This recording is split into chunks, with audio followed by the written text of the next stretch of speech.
porque casi es la hora de comer. Me decía Manel, nos ha tocado una hora mala, la de las 4 tampoco es la mala, pero bueno, llevamos toda la mañana y es algo complicado. Yo creo que tenía una presentación, ¿veis un mapito? Me he olvidado. Bueno, soy Fernando García, soy el director del Congreso. No suelo intervenir en los congresos que yo mismo organizo, por el bien del Congreso. Y en este caso, pues me toca hacerlo, que no estaba previsto, pues haciendo algo que no se debe hacer, que es sustituir a alguien, y menos a Juan Gómez Jurado, que por un motivo familiar pues no pude asistir. Desde aquí les mandamos un abrazo, porque además, como sabéis, el Congreso, para poner un poco de presión a mis compañeros, no solamente son las personas que estamos en este auditorio de Barbastro, sino que también lo está retransmitiendo, se está retransmitiendo en streaming y está dando la señal en directo pues, en bastantes medios. Voy a citar algunos, seguro que me dejo a alguien. Les mandamos también un saludo desde aquí. Pues lo está retransmitiendo el periódico El País, lo está retransmitiendo el diario.es, lo está retransmitiendo El Audio de Aragón, lo está retransmitiendo el periódico de Aragón, una serie de medios, ¿no? Pero eso es impresión. Bueno, vamos a empezar la charla, y es un tema que a mí me gusta especialmente, que es el de los autoeditores, los que autopublican, los que autopublicamos, porque yo tengo un libro pequeñito, que bueno, que da unos royalties todos los meses, y que aprovecho para decir que se titula Cómo crear un ebook en 10 minutos.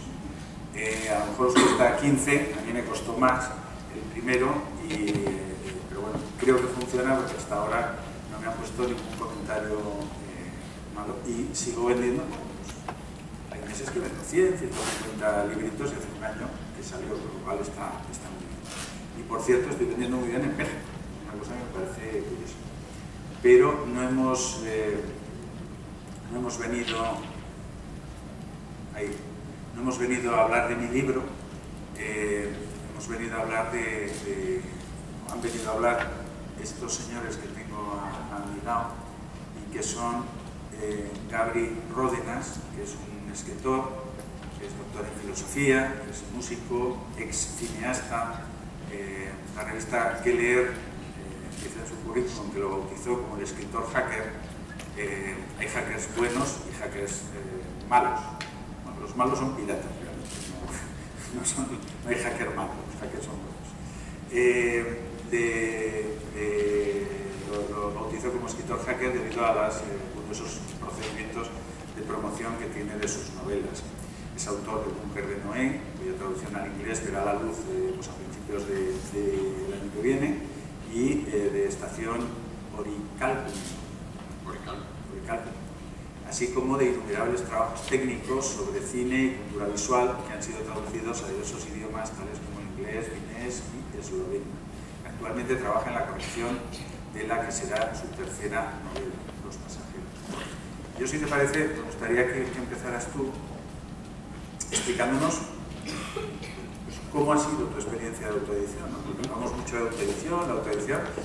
Digo que se lo ha curado desde el principio, que eres próximo en Twitter, que es muy activo, que se lo está currando y que está luchando y lo está consiguiendo. Me gustaría que empezáramos por escuchar tu experiencia. Pues, bueno, en primer lugar, muchísimas gracias por contar conmigo para este maravilloso evento.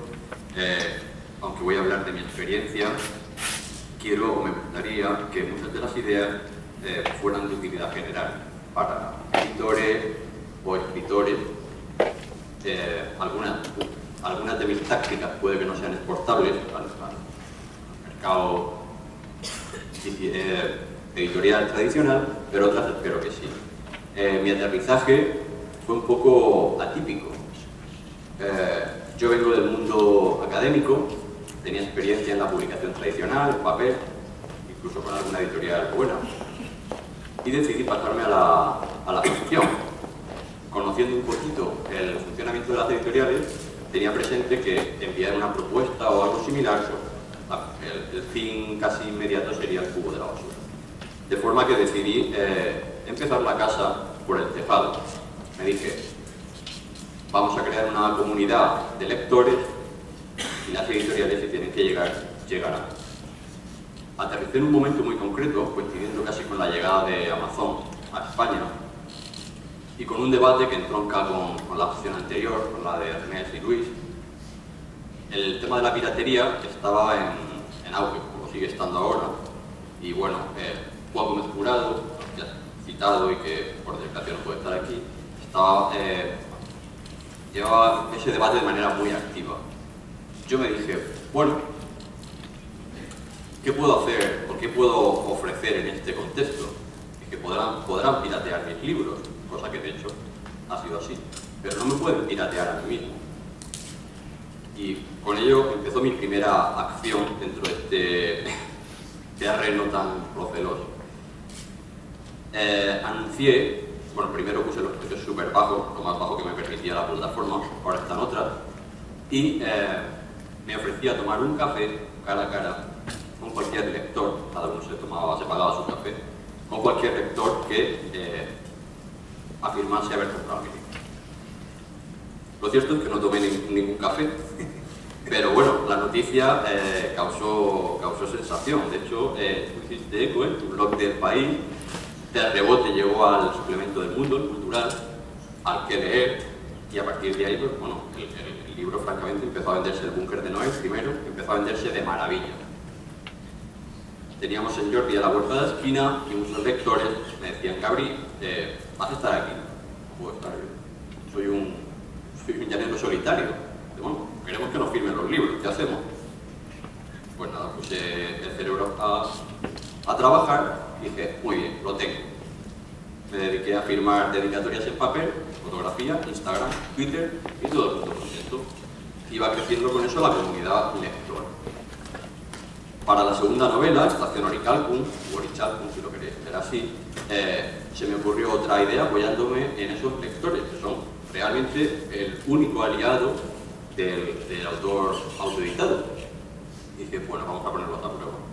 De forma que llevamos a cabo, de ahí lo del escritor hacker, un boicot cariñoso, vamos a violentar el algoritmo, el famoso algoritmo de Amazon, con cariño, porque bueno, en última instancia todos salimos beneficiados. De forma que programamos una venta masiva el día 21 de diciembre de 2012, coincidiendo con ese fin del mundo que parece que no tuvo lugar, a una hora concreta. El caso es que en cuestión de minutos vendimos aproximadamente 200 ejemplares de Estación Orichalcum, y claro, bueno, no recuerdo la posición que alcanzaría, imagino que el 1, el 2, bueno, da igual. No estuvo tanto tiempo en el top 100, famoso top 100 de Amazon, como el Búnker de Noé, que estuvo cerca de un año, pero se mantuvo bastante tiempo ahí. Movido también por los lectores, inicié esta tarea de traducción al inglés, que también saldrá en formato autoeditado, gracias al crowdfunding. Otro golpe de suerte.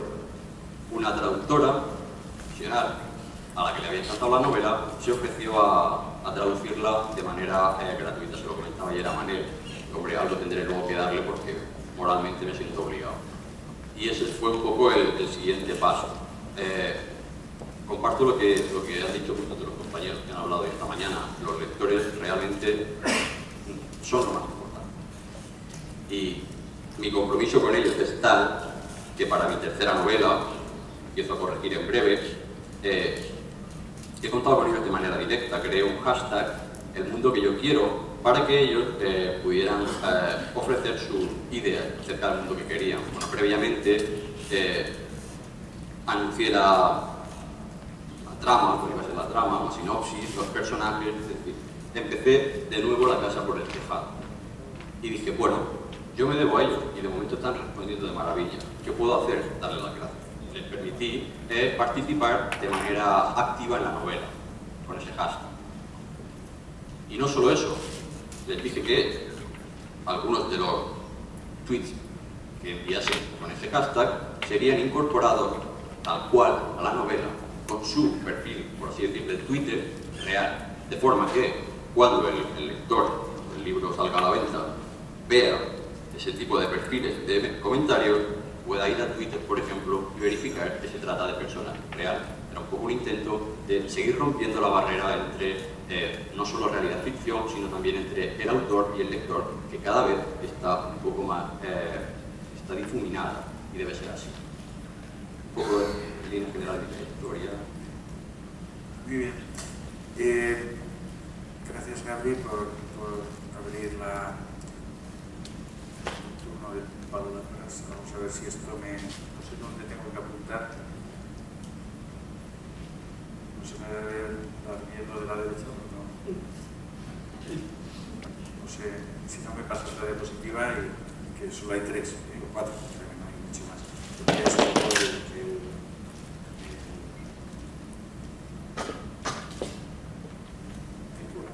el currículum de Manel.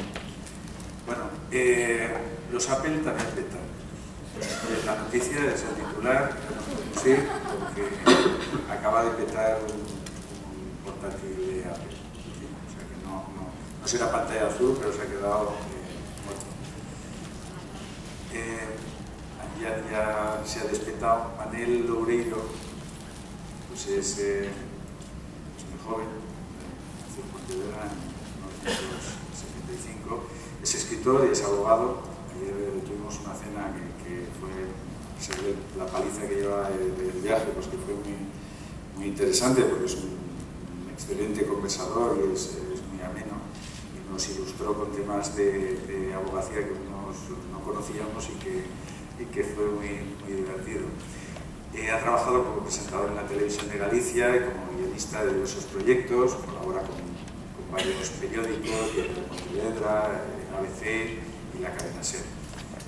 Se ha publicado, ya lo veis allí, ha publicado pues, varias novelas. La primera, Apocalipsis Z, que comenzó como un blog en internet, y de allí pues, salió, la publicó Editorial Dolmen en 2007 y luego la reeditó Placer Manés, le dio difusión nacional e internacional, y las 3 novelas que ha publicado hasta ahora pues, han sido traducidas a varios idiomas, y entre otros pues, Apocalipsis Z pues, ha conseguido el número 1 en ventas en Amazon dentro de la categoría de horror, que entiendo que no es nada malo en esta categoría, solamente de horror. Será peor de lo que es, por delante de Stephen King, es un chico que está empezando, y el 13º puesto en la lista de libro electrónico. La traducción de Apocalipsis ha alcanzado el número 1 también en ventas en Amazon dentro de la categoría, perdón, es lo mismo de antes. Manuel Loureiro, estoy leyendo obviamente, es uno de los pocos autores contemporáneos en castellano que ha logrado superar la barrera de los 200.000 ejemplares vendidos en Estados Unidos, junto a Juan Gómez Jurado, Javier Sierra o Carlos Ruiz Zafón. La Voz de Galicia le ha calificado como el Stephen King español. A mí, realmente tú no has autopublicado nunca. No, vamos a ver. Entiendo que la hora es muy complicada, es tarde, estamos cansados, pero como solo nos queda media hora, vamos a procurar que sea lo más dinámica posible para no irnos abajo. Y podemos hablar un poco de esto de la autoedición, que es una cosa muy rara, que de repente es como el nuevo invitado en todo este circo que hasta ahora no estaba.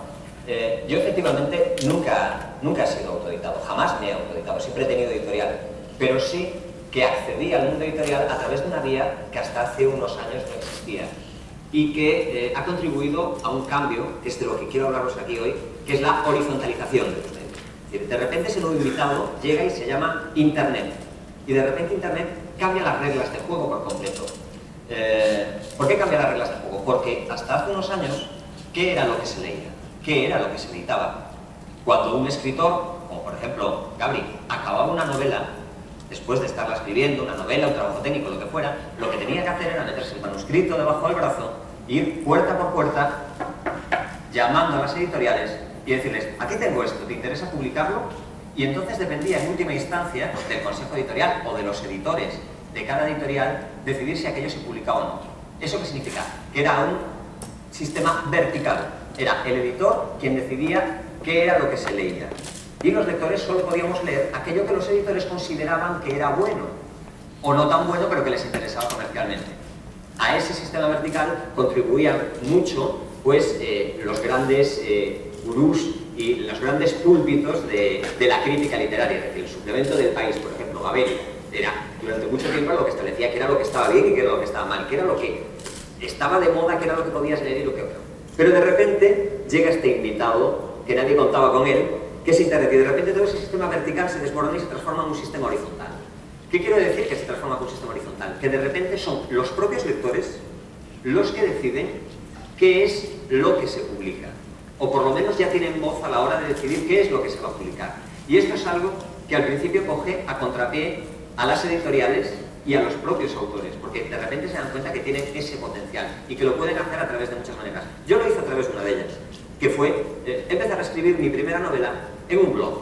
Y al principio, aparte, empecé a escribirla sin ninguna intención de que acabase transformada en un libro. Era algo que hacía para mí, para entretenerme y para hacer un poquito de higiene mental, después de pasarme todo un día escribiendo literatura jurídica, que si no lo sabéis, os lo digo yo, la literatura jurídica es a la literatura lo que la música militar a la música.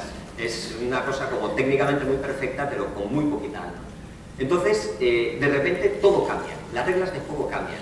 Y esto supone un montón de oportunidades para todos, para los autores, evidentemente, para los editores también, aunque parece increíble, yo les explicaré por qué, y para los lectores, evidentemente, porque de repente aparecen un montón de títulos que van a cubrir las necesidades que quieren los lectores. Vamos a ver, ¿qué ha pasado, por ejemplo, con... tenemos las tendencias siempre la marca Estados Unidos. ¿Qué pasa en Estados Unidos? De repente, con una plataforma tan potente como Amazon, empiezan a aparecer lo que se llaman los autores indies, los independientes. Autores que se autopublican y empiezan a vender en Amazon. ¿Y qué supone? Que de repente, por viralidad, por blogs, por el boca a boca, empiezan a tener relevancia. Y cuando tienen relevancia empiezan a aparecer en la lista de los más vendidos en contadas ocasiones. Quiero decir, también hay que decir que esto no es la panacea. De cada 1000 libros autoeditados que salen, 998, si me permitís la expresión, se meten una hostia soberana. Hay dos que sí funcionan, pero si esos dos funcionan es porque probablemente se merezcan funcionar, porque tiene la mejor y mayor crítica posible, que es la crítica de los lectores. En ese sentido, por ejemplo, también afecta a los libreros, porque de repente el papel del librero, como papel del librero prescriptor, el librero que dice, oye, léete este libro, que es muy bueno, de repente queda devorado por una cosa que son las estrellitas de Amazon.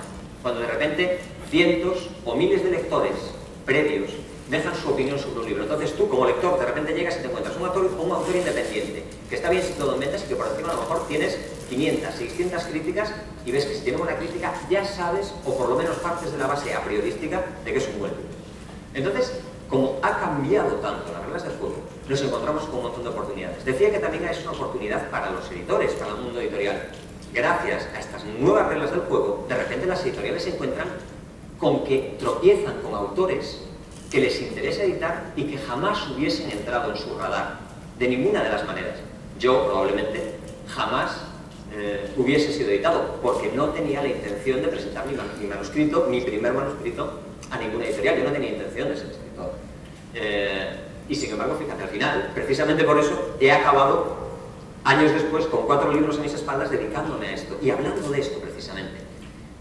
Libros con mayor o menor calidad. Seguro que todos conocéis el fenómeno de 50 sombras de Grey, no os descubro nada. No voy a entrar a discutir sobre si el libro es bueno o es malo, es un debate que dejo para cada uno. Lo que sí es cierto es que 50 sombras de Grey, que es posiblemente uno de los grandes fenómenos editoriales de los últimos años, empezó como un fanfiction que se colgaba y se autopublicaba por su autora en internet, en Amazon, y que no había encontrado editor. O sea, estuvo pasando puerta por puerta y ninguna editorial fue capaz de ver la oportunidad que aquello tenía. Al final, evidentemente, acabó siendo editada porque al final siempre hay alguien que es capaz de ver la oportunidad. Entonces, esto ha complicado muchísimo, la autoedición ha complicado muchísimo más, si cabe, el trabajo de los editores, porque ahora los editores no solo tienen que estar pendientes de los manuscritos que llegan a su puerta, no solo tienen que estar pendientes de lo que se cuece en la feria de Frankfurt, en la feria de Guadalajara o en la feria de Londres, sino que además tienen que tener un ojo puesto en las listas de ventas digitales para saber qué es lo que se está moviendo y ser capaces de aprovechar la oportunidad. Es decir, para los editores ha cambiado el juego, para los autores evidentemente ha cambiado el juego. Se ha abierto una ventana que antes no había. Sé que hay muchos autores en potencia que están deseando ser editados y que no se atreven porque no conocen cómo funciona el mercado editorial, porque una cosa es escribir y otra cosa es vender libros, no descubro nada, y no se atreven a dar ese paso para saltar al mercado editorial. Y de repente se encuentran con que hay un tercer camino, que no supone ir llamando a puertas, no supone el tener que contratar un agente para que mueva tus novelas, que sigue haciendo falta cuando tienes que llegar a cierto nivel internacional, pero bueno, pero para empezar el camino no te hace falta. Y ha cambiado las reglas del juego para los lectores, porque de repente se han encontrado con que tienen una oferta mucho más numerosa, mucho más variada y mejor. En ese sentido, es un win-win, ganamos todos. Y entonces, por eso, quizás podemos decir que de todo este tsunami que supone la llegada del libro electrónico, porque tú te das cuenta que estamos hablando de cosas que parece que lleva aquí toda la vida, pero que estamos hablando de algo que lleva 10 años poniéndonos muy a lo lejos. Es decir, y de todo el cambio brutal que ha supuesto, esto es quizás, posiblemente, una de las mejores cosas que ha sucedido. Entonces, en ese sentido, yo creo que esto es importante y esto es interesante y aquí todo el mundo debería tenerlo ahora mismo. Yo me gustaría que contaras también algo que nos explicabas ayer, de la ventaja o la diferencia para un autor, en tu caso que estás vendiendo muy bien en Estados Unidos, de conocer los datos de primera mano. Tú ahora puedes entrar y conocer los datos de tus ventas, qué está pasando, en qué idioma, qué país, etc. Me gustaría que hicieras un poquillo de eso. Eso es otro cambio de las reglas de Power Grace. Yo no sé si hay aquí en la sala más autores. Bueno, sí, sé que hay más autores, no sé si sois muchos, si sois pocos, sé que hay más autores. Y una de las quejas recurrentes, y esto los editores que están en la sala sí que lo sabéis, una de las quejas recurrentes de los autores era la opacidad que muchas veces nos encontramos con respecto a las liquidaciones. Las liquidaciones, por lo menos en España, de toda la vida han sido un auto de fe, o un acto de fe más bien, en el sentido de que tú tenías que aceptar lo que te decía tu editor como la verdad. Es decir, has vendido tanto. Vale, he vendido tantos miles de ejemplares porque tú me lo dices y es lo que le vamos a liquidar. Eso siempre ha generado fricciones, en ocasiones desconfianza y en casos de, afortunadamente, muy pocas editoriales poco éticas, incluso en algunos casos problemas. No es la norma, evidentemente, afortunadamente para nosotros, pero sin embargo el hecho de que la venta digital, estoy hablando de la venta, por ejemplo, a través de Amazon en Estados Unidos. Os cuento mi experiencia en Amazon en Estados Unidos. Yo tengo una herramienta maravillosa que me facilita Amazon, que es yo puedo ver las ventas que he hecho cada día con 24 horas de retraso. Es decir, yo ahora entro en la página web de Amazon de autores, puedo ir a mi ficha y puedo ver qué es lo que he vendido en las anteriores 24 horas. Pero puedo ver lo que he vendido en digital, puedo ver lo que he vendido en papel, en qué países, las devoluciones que ha habido, si es que ha habido devoluciones, e incluso puedo ver lo que en Amazon llaman los call, que son los libros de Amazon Prime, que es los libros que hay gente que se puede suscribir en Estados Unidos a un programa que se llama Amazon Prime, que ellos pagan una tarifa mensual y por esa tarifa mensual tienen derecho a descargarse pues, una serie de películas, una serie de libros, lo que ellos prefieran en su cuota mensual. Cuando se agota la cuota, se agotó, tienen que pagar, pero mientras tanto esos libros a ellos les salen gratis, aunque a ti te los abonan igual. Es decir, es un control absoluto sobre lo que estás haciendo. Estoy hablando de negocio, no estoy hablando de literatura. Es un control absoluto sobre lo que estás vendiendo, es un control absoluto sobre los números. Y eso, como autor, es algo que te gratifica y que te hace sentir muy seguro de lo que estás haciendo. Eso es algo que yo sé, porque es una convicción personal que tengo, que inevitablemente es algo que las editoriales en todo el mundo van a acabar implementando y van a tener que acabar implementando, porque va a ser una demanda que vamos a tener todos los autores. Porque la verdad es que la satisfacción que te da y la seguridad que te da es algo muy difícil de explicar. Sabes exactamente cómo lo está haciendo, dónde lo está haciendo y a qué ritmo lo está haciendo, y eso es muy importante. La verdad que estoy totalmente de acuerdo con lo que has comentado. No sé si hay preguntas, se ve tampoco. ¿Estáis? Que yo no sé si hay preguntas, alguien quiere intervenir. Yo mientras tanto me gustaría, Gaby, que me dijeras, bueno, claro, preguntarle a un autor si se puede vivir de esto es complicado. A un autor de libros en papel, en digital, lo que sea, ¿no? Pero la autoedición, ¿se puede llegar a vivir la autoedición? Hay casos en España, hay casos que tú conozcas que bueno, pues tienen ya unos ingresos como para permitirse vivir de la escritura, en definitiva, ¿no? Bueno, la pregunta quizás sería general si es posible vivir de la literatura en España, tanto en autoedición como en digamos que los casos son que puede haber 100 personas en España que vivan plenamente, de las cuales de manera desahogada no sabría qué decirte. En España, desde luego, con la autoedición, yo personalmente no conozco ningún caso de nadie que pueda ganarse la vida con ello. No sé en el futuro cómo estará la cosa, pero desde luego a fecha de hoy sé de gente que vende muchísimo, normalmente gente que vende muchísimo acaban fichándole editoriales, pero vivir de la literatura, y sobre todo de la literatura autoeditada, creo francamente que al menos a fecha de hoy sigue siendo una utopía. Y hay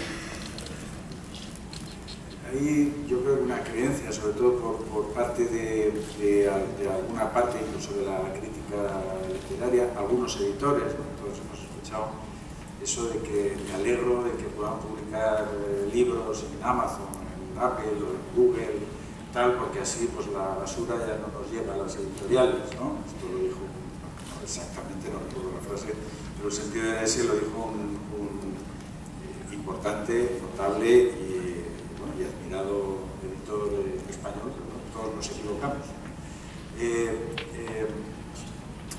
No es, puede ser una forma de que el autor saque lo que nadie quiere y luego eso tenga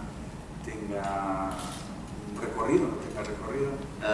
Hombre, es relativo. A ver, los que aquí están, que se dedican al mundo de la edición, saben que sobre todo las grandes editoriales, lo que entra por la puerta todas las mañanas en cantidades de manuscritos. Es decir, y yo muchas veces lo he preguntado porque una de las primeras curiosidades que tenía cuando empecé a editar decía, oye, ¿cómo hacéis este proceso de selección? Es decir, porque tienen que llegar los manuscritos todos los días y tiene que haber algunos que sean absolutamente infumables.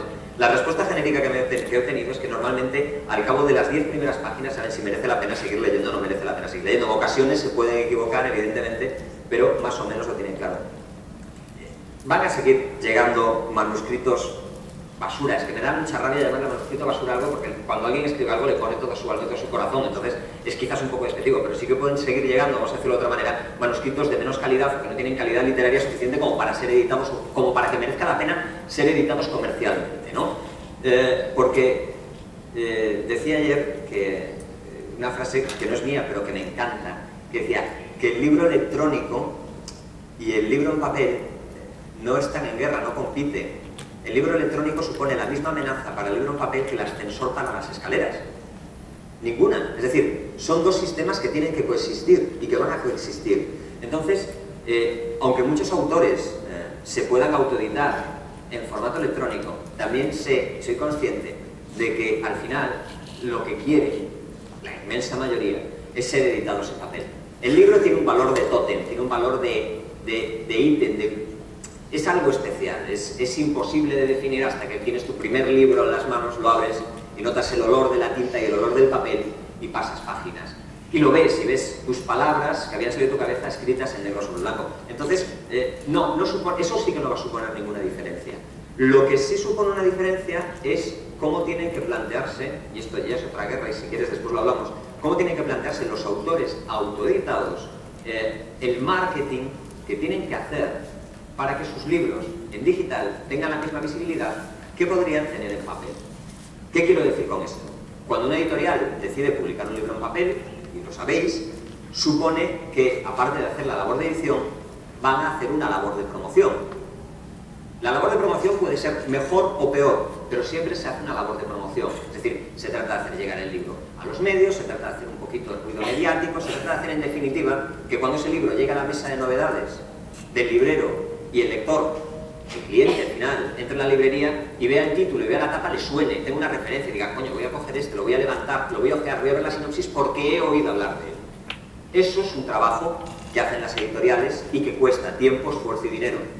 ¿Cómo se consigue eso por parte de un autor autoeditado? ¿O cómo lo tiene que conseguir desde mi punto de vista? Que insisto, yo no soy autor autoeditado, pero ¿cómo tendría que hacerlo un autor autoeditado? Porque no puede competir con una editorial en marketing, porque no tiene ni los medios ni la potencia de voz suficiente. Es decir, tú imagínate que un autor autoeditado pues remite una nota de prensa genérica a los distintos medios de comunicación diciendo voy a presentar mi novela, os convoco a todos en el hotel no sé qué. Es decir, probablemente el pobre hombre se quede allí sentado con su botellita de agua esperando pacientemente a que dejen de pasar las plantas rodadoras a que llegue alguien que no va a llegar nunca. Entonces tiene que competir de otra manera, tiene que tener otras herramientas. Esas herramientas consisten básicamente en dos. Una es precio competitivo y la otra es viralidad. ¿Os acordáis lo que os decía al principio de verticalidad y horizontalidad? Bueno, pues la horizontalidad, una de las maravillas que tiene es que permite la viralidad, que es un palabra, odio usar palabras cuando estoy hablando de estas cosas porque parece que te pones un plan muy teórico.